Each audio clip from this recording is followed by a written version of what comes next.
Good morning, good afternoon, or good night, depending on what part of the world you're in. Since like 90% of what I do is modifying and repainting Mattel figures, I'm in for a real treat this time. I got this amazing Marco Makes Raptor bust to paint. Since the Jurassic community seems to have some kind of strange love affair with the tiger raptors from the Lost World, I decided to more or less use that pattern, with a few creative liberties here and there. For the vast majority of the paint on this bust, I'll be using the Dinosaur Style Guide available on the Paleo Publications Instagram page. I want to give a huge shout out to all of the folks who had a hand in creating the Dinosaur Style Guide.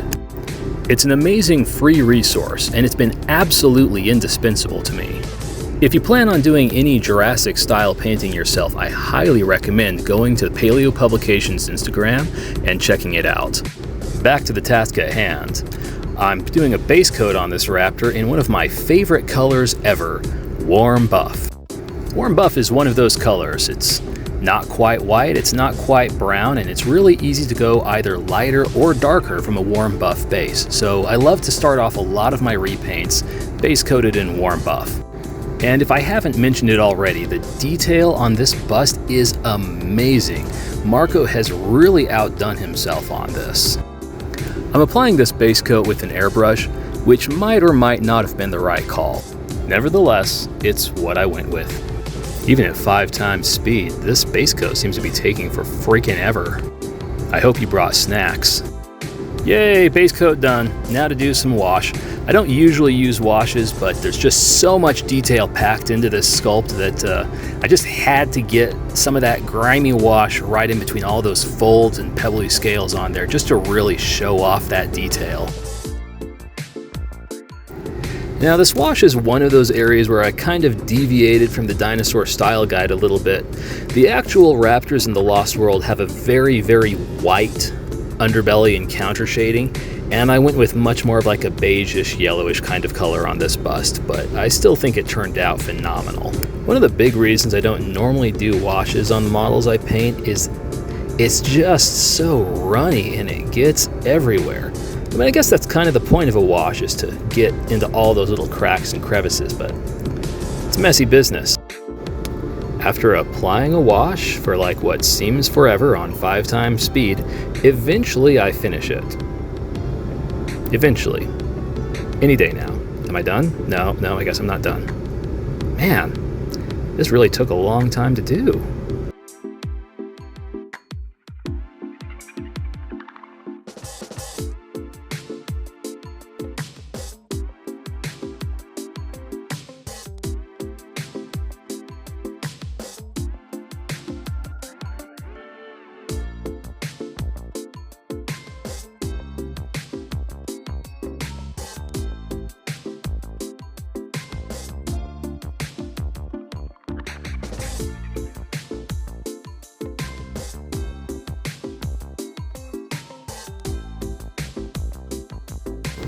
Now that the wash is finally applied, I'm going to get a damp paper towel and I'm going to pat it dry. The padding is actually just going to remove a lot of the wash from the raised surfaces, since the point of the wash is to get into those lowered crevices and cracks and things. The goal here is to remove as much of the wash from the outer surface as possible and just leave it in those cracks and crevices, just to bring out that detail and have that contrast. Whenever you're wiping away the wash from the outer surfaces, you want to be really careful that you don't rub off the base layer. With the magic of video editing, it's dried instantly and we can go straight to the stripes. Right now I'm just kind of roughing in the stripes. That's why it looks like they were painted by a 5-year-old. Once that's all done, we'll go in and clean it up later.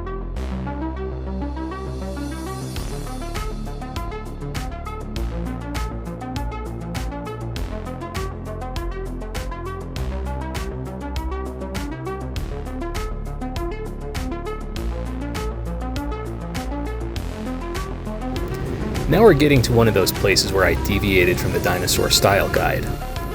For as much as I love the Dinosaur Style Guide, it's the Dinosaur Style Guide, not Dinosaur Style Rules. In the concept art for the Velociraptors in Jurassic Park and the Lost World, they have these stripes along their lips which give it this really fierce appearance. Unfortunately, those stripes are all but absent in the Velociraptors in both films. If you've watched as many of Ted Brothers Repaint's videos as I have, you may have heard the term rule of cool. I'm going to use that as my justification from deviating from the dinosaur style guide, because I just think those lip stripes look freaking cool. With the stripes all roughed in, I like to take a small paintbrush, or usually a toothpick, and go through and add tons of little dots and speckles, usually following around the stripes and then continuing down through and following the contours of the skin. It doesn't look like much now, but after we do some airbrushing over it, I think it's going to have a nice natural appearance. I'm going to go ahead and apologize here because for as long as that wash took, this is the marathon. So I guess enjoy the music, and thanks for your patience.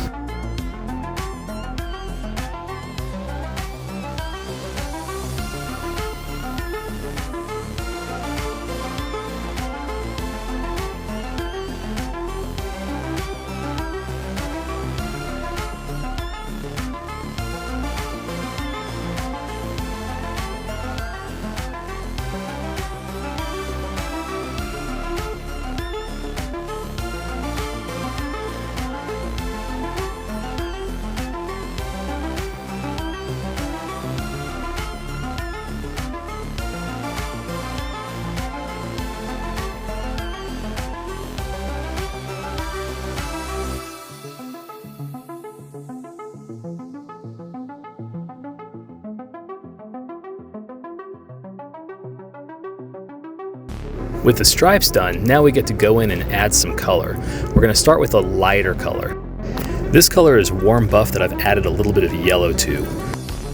Once that's applied, as I move up on the model, I'm going to gradually add more and more orange and eventually a little bit of burnt umber into the airbrush, so we'll get a nice fade.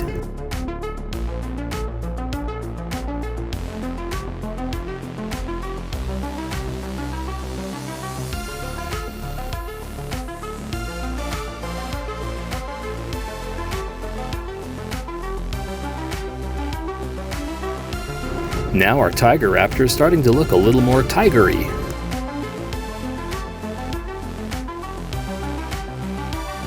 Now I'm going to go even one more shade darker, and this time I'm going to actually airbrush over the stripes. This is going to give the patterns a nice layered appearance, almost like it's pigment underneath the first layer of skin.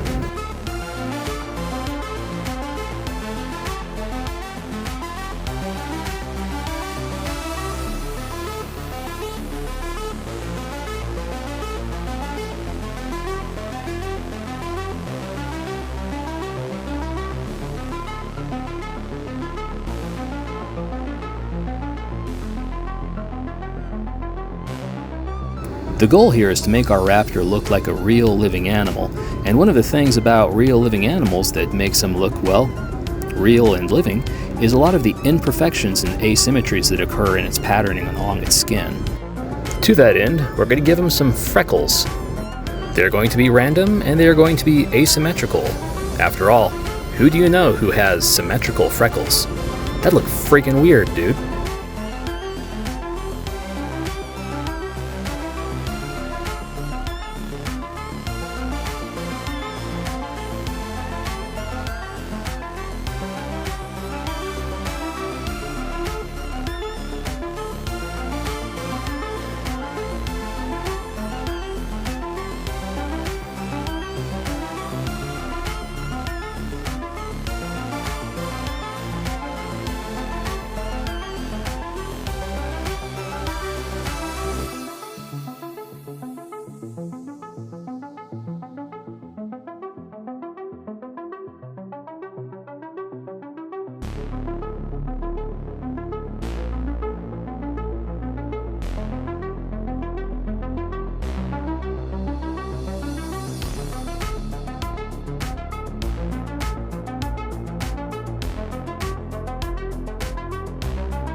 going to keep going over the stripes with gradually darker colors, just to kind of blend it in with the rest of the skin.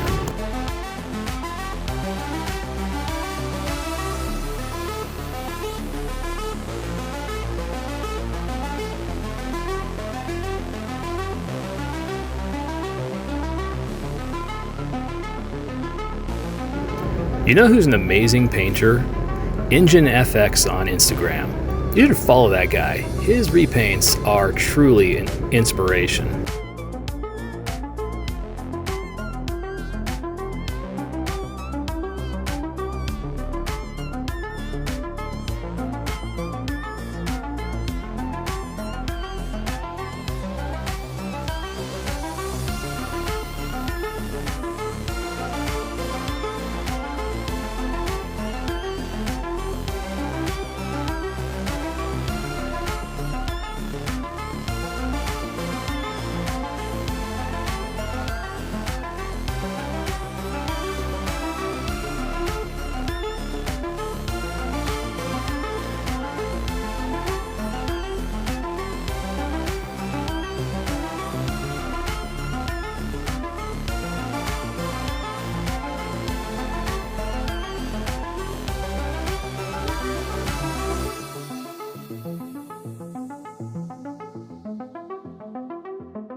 I'm going to add a bit of purple to the eye socket on this raptor now. The Lost World raptors actually have quite a bit of purple around their eyes. Unfortunately, because this is sized up and I have never painted a raptor this scale, I diffused that purple with some burnt umber. Probably shouldn't have, but it is what it is.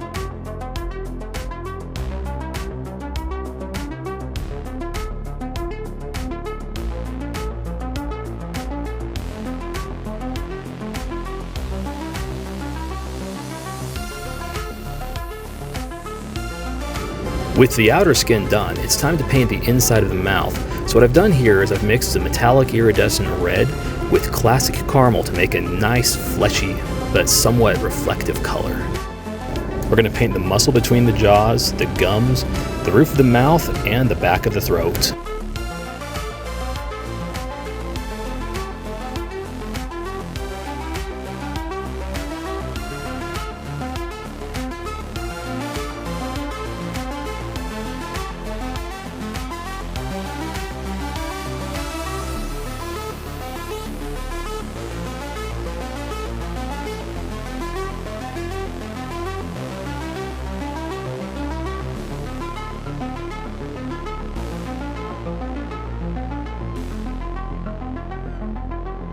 It might not look like anything's happening, but I'm actually darkening that color off screen so that we can paint the tongue.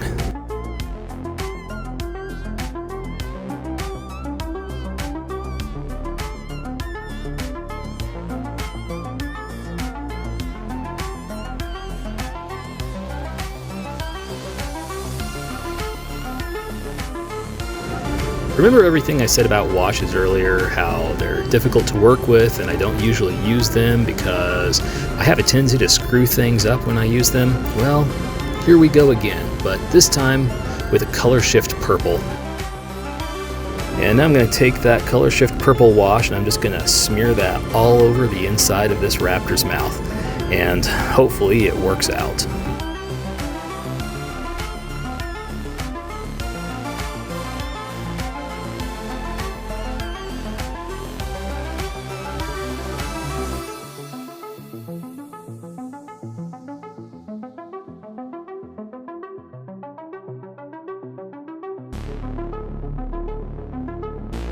Remember how I said I hope it works out?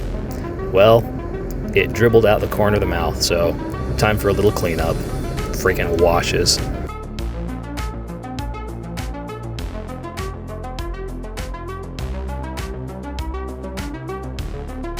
Okay, gums and tongue done, time to do the teeth. The teeth, we just take some antique parchment, mix a little bit of yellow in there so that we get this nice ivory color, and then just, well, paint the teeth.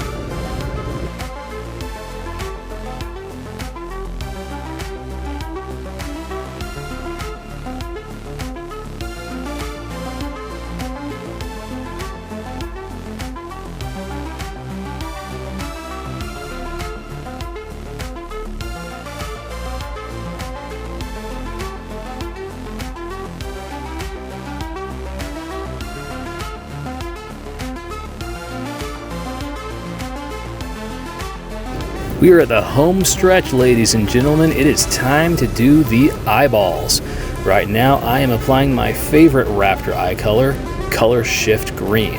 But they're not going to just stay Color Shift Green. Because this is a much larger model than what I normally paint, I've got to add lots of detail. So we're going to go over the eyes and we're going to paint in all those nasty little veins and pupils and all that fun stuff that you see in the raptor's eyes in Jurassic Park. And hopefully this is all going to work out. Unfortunately, a lot of it ended up being off screen because I got up really close. One of those things I'm trying is I'm doing a color shift red and making little splotches and lines around the pupil, which is going to be under several layers of airbrushed paint, so it's going to turn out being really faint when it's all said and done. But hopefully it'll give us that nice natural raptor eye color that we're looking for. The next thing we're going to do is, starting at the corners of the eyes, we're going to put in some black, and we're going to do those spider-webbed black veins that you see in the Jurassic Park raptor's eyes.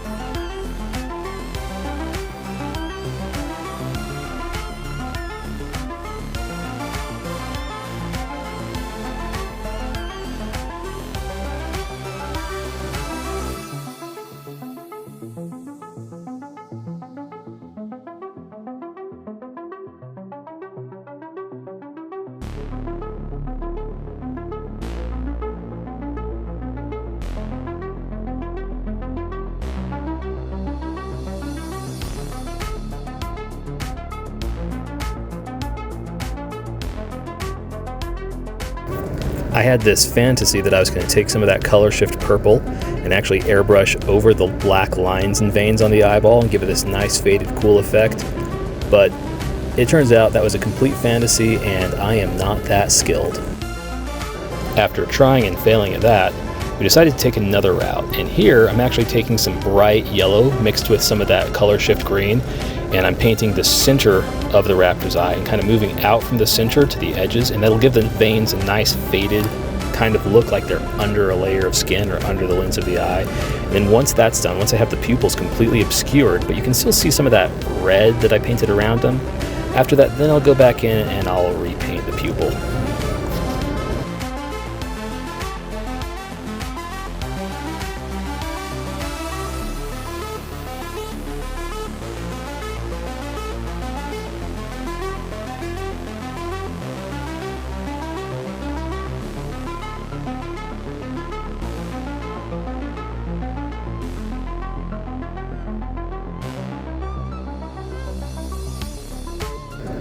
I thought it was done here, but it turned out it was missing something. So I took some color shift red and I made some nice veins and stuff in the corners of the eye.